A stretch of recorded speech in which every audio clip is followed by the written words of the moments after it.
नमस्कार, आप देख रहे हैं नेशन लाइव। मैं हूं आपके साथ रवीना। नेशन लाइव की ड्राइव नो योर स्कूल को आगे बढ़ाते हुए अभी हम गौतम मॉडल पब्लिक स्कूल में मौजूद हैं।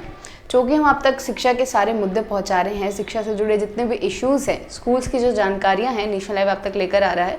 उसी सिलसिले में हम इसी स्कूल में मौजूद हैं। हम यहाँ के जो चेयरपर्सन हैं मिस्टर देवेंद्र गौतम, उनके साथ बैठे हुए हैं। तो आइए शिक्षा पर चर्चा करते हैं।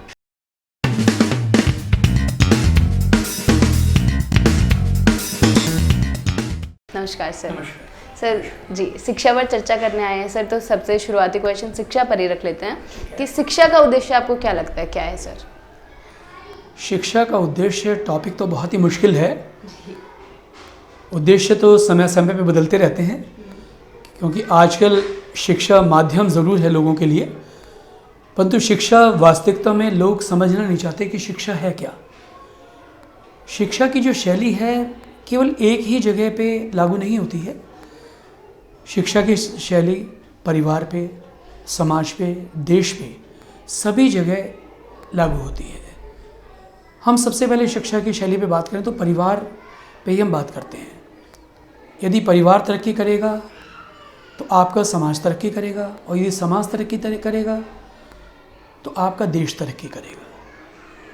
तो इसलिए शिक्षा सर्वप्रथम आंतरिक शोधन है सभी परिवारों के लिए। तो मैं सभी परिवार के अभिभावकों से गुजारिश करना चाहूँगा कि शिक्षा को एक ऐसे माध्यम तो अपनाएं, परंतु शिक्षा को एज ए चरित्र के रूप में देखें कि शिक्षा आपका चरित्र को वहन करे और शिक्षा आपको वो ऊंचाई प्रदान करे जिससे कि समाज और देश के लिए आपका योगदान बहुमूल्य साबित हो। जी। तो आपने ये लाइन बोली सर कि समाज के लिए शिक्षा कैसे योगदान कर सकती है, समाज में हम कैसे अपना योगदान दे सकते हैं। लेकिन अगर हम आज की स्कूलिंग की बात करते हैं सर, तो जो एथिक्स और मोरल वैल्यूज़ थे बच्चों में, जो हम पहले सिखाया करते थे या जो पहले इनबिल्ट ही होते थे, अभी कहीं ना कहीं कम होते जा रहे हैं। रिसर्च भी कई सामने आई है कि अभी जो एथिकल वैल्यूज़ थी बच्चों में, जो अपने पेरेंट्स के प्रति जो रिस्पेक्ट थी, टीचर्स के प्रति जो रिस्पेक्ट थी, वो कहीं ना कहीं उसमें कुछ लेवल्स की कमी आई है। तो स्कूल्स कैसे रिस्पॉन्सिबल हैं इसके लिए, या स्कूल्स कैसे इस चीज़ को दोबारा वापस उसी टाइम में लेके जा सकते कि बच्चे उतनी ही रिस्पेक्ट करें अपने पेरेंट्स की, टीचर्स की और सबकी?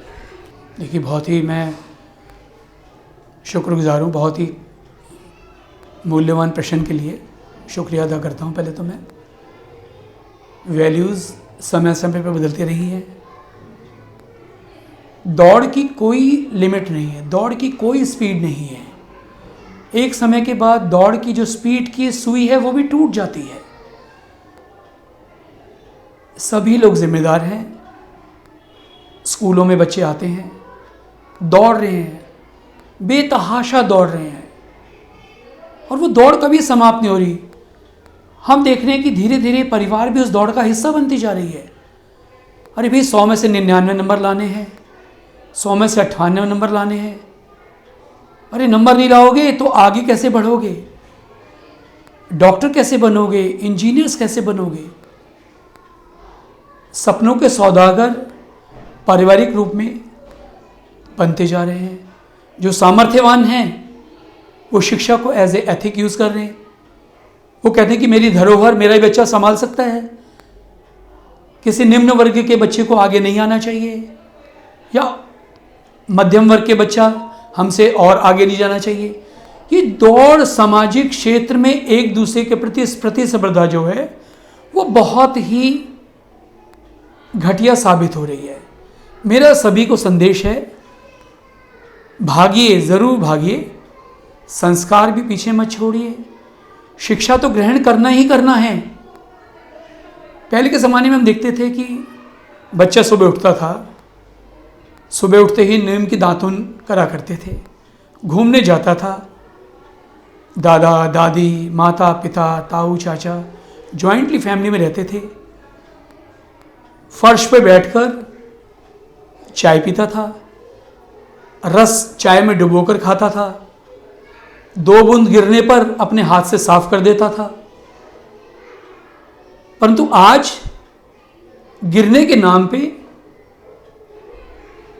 हम बच्चों को एक प्रोटोकॉल दे रहे हैं, एक नियमावली दे रहे हैं। तुझे ऐसे नहीं खाना, तेरे कपड़े पे गिर जाएगा तो तुझे नैपकिन से साफ करना है, तुझे बाहर जाना है तो तुझे उससे बात नहीं करनी। भाई किससे बात नहीं करनी? बात तो सभी ने करनी है, क्योंकि सभी समाज का एक हिस्सा है। यदि सभी समाज का एक हिस्सा है तो फिर आप तो उसके मुख्य धारा में शामिल है जो कि रोक टोक कर रहे हैं। रोकना है तो उस चीज के रोकिए जो कि आपके व्यक्तित्व को समाज से अलग कर रहा है। उस व्यक्तित्व को समाज से जोड़िए। यदि आप समझते हैं कि आप में ज्ञान की परिकाष्ठा है, ज्ञान आप में अत्यधिक है, आप एक समाज को एक रूप दे सकते हैं, तो सामने आइए, उन सभी का हाथ थामिए जो कि आपको साथ चलने के लिए आपकी तरफ देख रहे हैं। तो मेरा मानना है कि शिक्षा एक एथिक जरूर है, परंतु शिक्षा एक वेंचर भी है, एक उपक्रम है जो कि स्कूल और परिवार दोनों का समान समन्वय है, both equal coordination between the both sides. और जब तक ये दोनों मिलकर काम नहीं करेंगे, ना तो समाज तरक्की करेगा, ना ही देश तरक्की करेगा। जी सर, तो जब आपने स्कूल शुरू किया था उस टाइम पे आपका क्या ऑब्जेक्टिव था, क्या उद्देश्य आप लेकर चले थे कि आपको क्या करना है स्कूल शुरू करके? स्कूल की शुरुआत बहुत ही मेरे लिए बहुत ही मधुर एहसास है, क्योंकि मैं भी समाज से जुड़ा हूँ। मैं इस क्षेत्र में सन 1986 में रहने के लिए आया था अपने परिवार के साथ। मैंने पाया कि समाज के अंदर क्षेत्रवाद है। क्षेत्रवाद में हरियाणा भी है, क्षेत्रवाद में राजस्थान भी है, क्षेत्रवाद में बिहार भी है, उत्तर प्रदेश भी है, महाराष्ट्र भी है। पालम में सभी क्षेत्रवासी यहाँ पे रहते हैं, पर अत्यधिक सहयोग राजस्थान और हरियाणा के परिवारों का कुछ यहाँ पे ज़्यादा है। वैल्यूज़ हैं, गाँव से जुड़े हुए लोग हैं, सीधे हैं, स्वभाव सीधा है, खड़ी भाषा है। खड़ी भाषा में शिक्षा का योगदान बहुत ही महत्वपूर्ण है। पेरेंट्स हमेशा यही चाहता है कि शिक्षा का माध्यम उसके जीवन स्तर को बढ़ाए, परंतु वो स्तर तभी ऊंचा उठ सकता है जब वो अपने अनुरूप शिक्षा को ग्रहण करेगा। आज मैं वर्तमान युग में देखता हूँ कि मोदी जी मेडिकल की पढ़ाई को भी हिंदी में लाने का प्रयास कर रहे हैं, और ये शुरुआत हो चुकी है। जी सर, गुजरात से।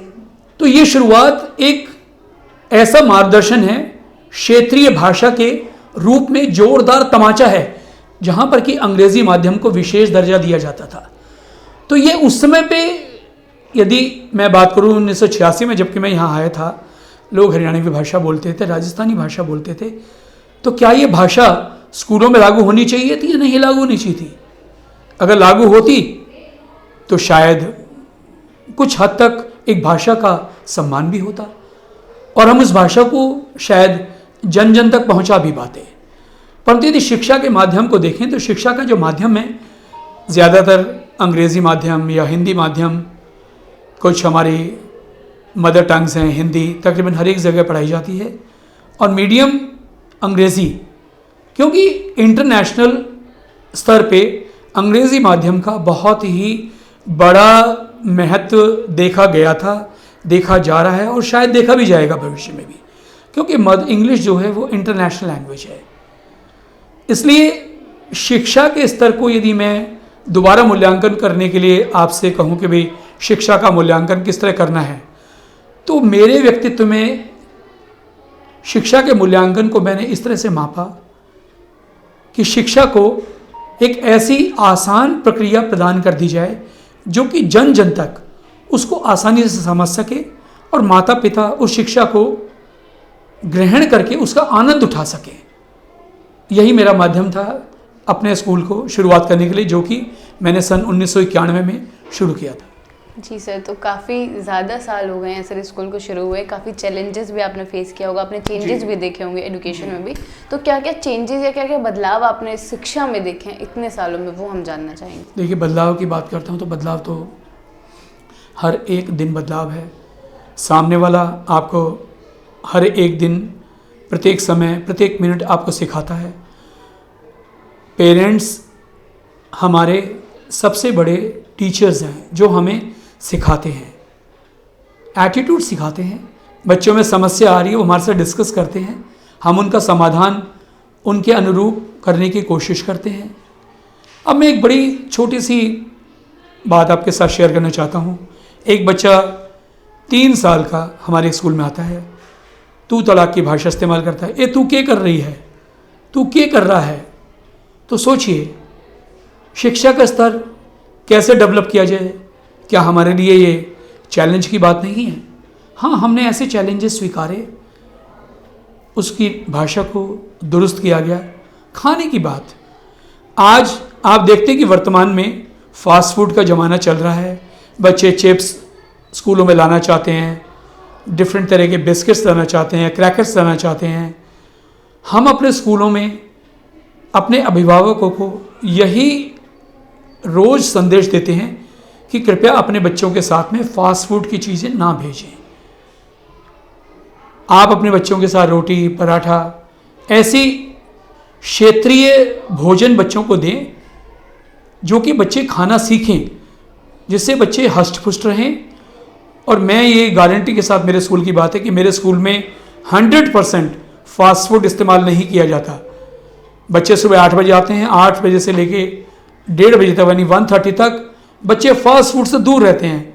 और माता पिता ने भी इसका बिल्कुल हमारे साथ सहयोग किया है। माता पिता बच्चों को रोटी देने लगे हैं, ब्रेड नहीं देते, ब्रेड बटर नहीं देते, सैंडविच नहीं देते, रोटी देते हैं, सब्जी बना के देते हैं, सैलड देते हैं। अब तो मैं देख रहा हूँ कि बच्चों ने, पेरेंट्स बहुत जागरूक हो रहे हैं। अब तो वो बच्चों को green salad, sprouts, cucumber, tomato, ये सभी आजकल प्रोवाइड कर रहे हैं। बच्चों के बहुत बखूबी ध्यान रख रहे हैं और ये जागरूकता सराहनीय है। मैं इसके लिए सभी अभिभावकों को प्रणाम भी करना चाहूँगा कि वो मेरा सहयोग कर रहे हैं और समाज को एक नई दिशा प्रदान कर रहे हैं। क्योंकि शिक्षा का क्षेत्र एक दूसरे का पारदर्शी क्षेत्र है, जो कि देखम देख पैदा होता है। यदि आज आपका बच्चा किसी को देख के अच्छा खाता है तो आपका बच्चा किसी को देख के अच्छा पढ़ भी सकता है। तो ऐसी पारदर्शिता समाज को और देश को आगे ले जाने के लिए भरपूर प्रयासक साधन है, जो कि सभी व्यक्ति, मेरे स्कूल के तो सभी अभिभावक इसमें पूर्ण सहयोग कर रहे हैं और मैं उनका पूर्ण रूप से धन्यवाद भी करता हूँ।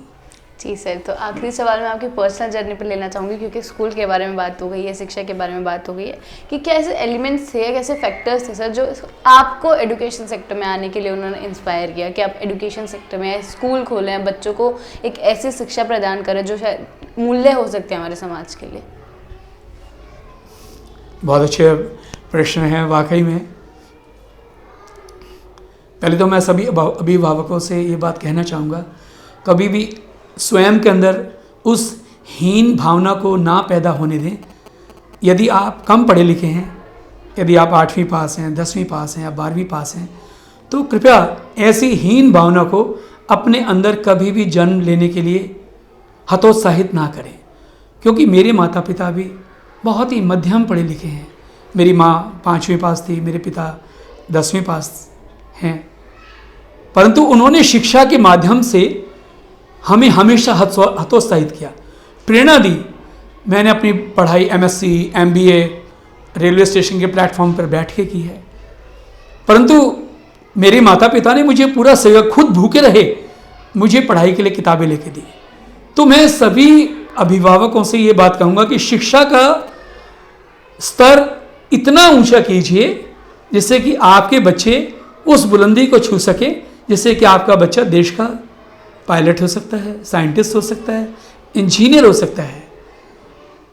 और ये बहुत ही ऊंची बात है। और शिक्षा के माध्यम के लिए जहाँ तक मैं समझता हूँ, शिक्षा चुनती नहीं है या हम शिक्षा को चुनते नहीं हैं। हालात और माध्यम हमें उस पे चलने के लिए हतोत्साहित करते हैं। यदि हम उस राह पे चलना चाहते हैं तो हमें कोई नहीं रोक सकता, नोबडी कैन स्टॉप इट। यदि हम समाज के उत्थान के लिए कार्य करना चाहते हैं तो आपको कौन रोक रहा है, करिए। बस केवल एक शुरुआत करने की देर है। किसी एक की उंगली थामिए, दूसरा उसके पीछे अपने आप जुड़ जाएगा और ये श्रृंखला दिन प्रतिदिन बढ़ती ही जाएगी, ये मेरा भरोसा है। और मैं इस भरोसे पे आज भी टिका हूँ। और जब से मैंने ये स्कूल 91 में शुरू किया था तो मैंने देखा कि समाज में हमारे समाज में व्यक्ति ज़्यादा पढ़े लिखे नहीं हैं, आज भी नहीं है। यदि मैं संख्या करूँ तो 10%, 15%, 20%, मैक्सिमम 40% लगा दीजिए। तो उस समय पे यदि हम समझें विद्या के स्तर को कैसे बढ़ाना है, तो विद्या के स्तर को बढ़ाने के लिए अभिभावक प्रथम चरण है। और प्रथम चरण यदि मजबूत पड़ेगा तो वो दिन दूर नहीं कि सभी बच्चे साक्षरता की तरफ अग्रसर होते ही जाएंगे। और वो साक्षरता केवल समाज को ही उत्थान नहीं करेगी बल्कि देश को भी उत्थान करेगी, बल्कि पूरे विश्व के लिए एक सबब, एक इबादत साबित होगी। जी सर, बहुत बहुत शुक्रिया सर आपका हमारे साथ बनने के लिए, हमारे ऑडियंस के साथ बनने के लिए, जो आपके शिक्षा पर विचार हैं वो व्यक्त करने के लिए। नेशन लाइव आप तक ऐसे ही स्कूल्स की जानकारी और एजुकेशन से जुड़े मुद्दे पहुंचाता रहेगा। बने रहे नेशन लाइव के साथ। धन्यवाद।